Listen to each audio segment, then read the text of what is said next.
ప్రియమైన వార్లారా, యేసుక్రీస్తు నామమున మీకు నా శుభాకాంక్షలు. ఎలా ఉన్నారు? బావున్నారా?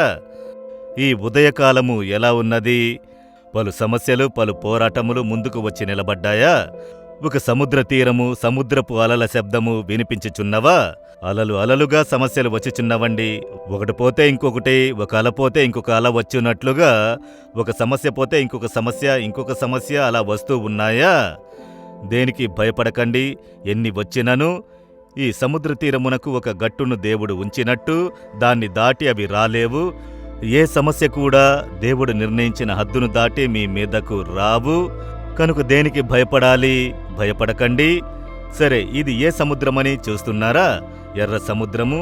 వేదగ్రంథంలో చెప్పబడింది కదా, రెడ్ సీ అని చెప్పి ఇశ్రాయేలు ప్రజలను ఐగుప్తు బానిసత్వంలో నుండి దేవుడు విమోచించి తీసుకుని వచ్చినప్పుడు ఈ సముద్రపు ఒక భాగము ఎగ్జాక్ట్గా ఇది కాదు, అదొచ్చి ఐగుప్తు యొక్క ఆ ప్రాంతములో, ఆ మెయిన్స్ స్థలములో ఉన్నది.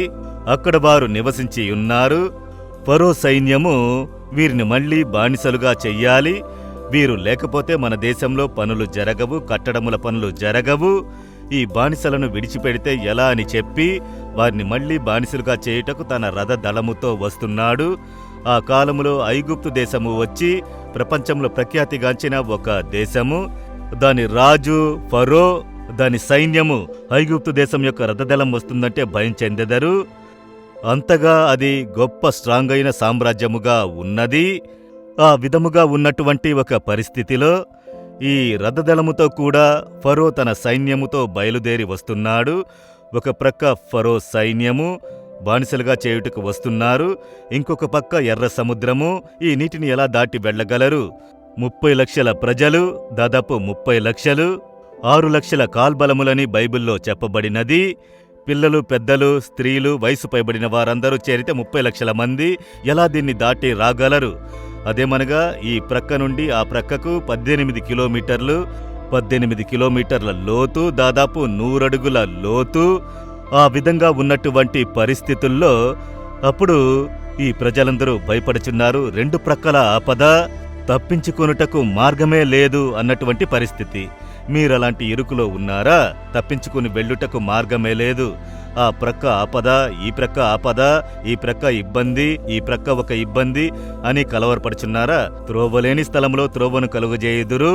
దేవుడేం చెప్తున్నారో తెలుసా? భయపడుచూ ఉన్న దేవుని పిల్లలను చూసి నిర్గమకాండము 14వ అధ్యాయము 13వ వచనము, భయపడకుడి, యెహోవా మీకు నేడు కలుగజేయు రక్షణను మీరు ఊరక నిలుచుండి చూడుడి. Stand still and see the salvation of the Lord today. ఈ దినము యెహోవా మీకు కలుగజేయు రక్షణను చూడుడి. మీరు భయపడకండి. పరిస్థితిని చూసి భయపడకండి. ఫరో సైన్యమును చూసి భయపడకండి. ఎర్ర సముద్రమును చూసి భయపడకండి. మీరు నిలుచుండి ప్రభువు మీకు చేసే అద్భుత రక్షణను చూడండి అని దేవుని మాట బయలుపరచబడుచున్నది. దేవుడేం చేశారండి అని అడిగితే సముద్రమును రెండుగా చీల్చినారు. 18 కిలోమీటర్లున్న సముద్రము రెండుగా చీల్చబడి 6 నెలలుగా డ్రై ల్యాండ్ అని చెప్పబడుచున్నది. నీరు ఉన్న చోటు నీరు పోయినా ఆ నీటి తేమ ఉంటుంది, అది కూడా లేదు. అదే అద్భుతము. ప్రకృతికి వ్యతిరేకంగా అద్భుతము చేయువారే దేవుడు. మధ్యలో ప్రజలను నడిపించి తప్పించినారు అని చూచుచున్నాము. అదే దేవుడు మీకైన ఒక మార్గమును తెరుచును. ఒక్క త్రోవ లేదు, అన్ని ప్రక్కల ఆపదని అనుకుంటున్నారా? మీ కొరకు మీరు ఎదురు చూడని ఒక త్రోవను ప్రభువు తెరుచును. మీరు ఊరికే నిలబడి వేడుకను చూడండి. దేవుడొక అద్భుతము చేయుట మీరు చూచెదరు. భయపడకండి. భయపడే పరిస్థితి మారును. మిమ్ములను భయపెట్టువారు కనబడకుండా పోదురు. మిమ్ములను భయపెట్టే సమస్యలు కనబడకుండా పోవును. మిమ్ములను భయపెట్టే సాతానుని క్రియలన్నీ లేకుండా పోవును. భయపడకండి, ధైర్యంగా ఉండుడి, సరేనా? అప్పుడు అద్భుతం చేసిన దేవుడు ఇప్పుడు కూడా అద్భుతం చేయువారు. తన యొక్క ప్రజల కొరకు ఏ కార్యమునైనా చేయుటకు ఆయన సిద్ధముగా ఉన్న దేవుడు. మీరాయన పిల్లలు కదా, ఆయన్ని వెంబడించువారు కదా, ఆయనతో నడుచుచున్నారు కదా. కనుక యేసుతో నేను నడుస్తున్నాను, సంబంధం కలిగి ఉన్నాను, ఆయనతో మాట్లాడుచున్నాను. ఆయనే నా దేవుడు. కర్మ పట్టుకుని నడిపించే అనుభవము ఉంటే తప్పక అద్భుతము చేయుదురు. ఇప్పుడు దాని కొరకే ప్రార్థించబోతున్నాను. ఈ దినం మీకొక అద్భుతము జరుగును. ఇప్పుడు నేను ప్రార్థించబోతున్నాను. మనం ప్రార్థించేదము.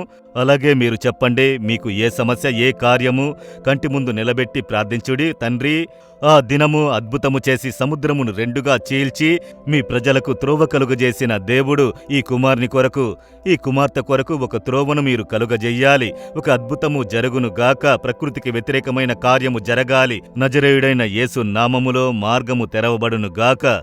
భయపెట్టే విరోధముగా చెలరేగు శక్తులు యేసు నామములో నశించిపోవును గాక. ఈ దినమే అద్భుతము మీ పిల్లలు చూడాలి. ఈ దినమే మార్గము తెరవబడాలి. ఈ దినమే కార్యములు మారిపోవాలి. దేవుడు అద్భుతం చేయుచున్నందుకై స్తోత్రములు, స్తోత్రములు. యేసు నామములో ప్రార్థిస్తున్నాను తండ్రి. Amen, amen. Jesus redeems Telugu YouTube ఛానల్ను సబ్స్క్రైబ్ చేయండి. సబ్స్క్రైబ్ బటన్ను క్లిక్ చేయండి మరియు బెల్ బటన్ను నొక్కండి. ప్రతిరోజు కార్యక్రమ సమాచారం పొందండి.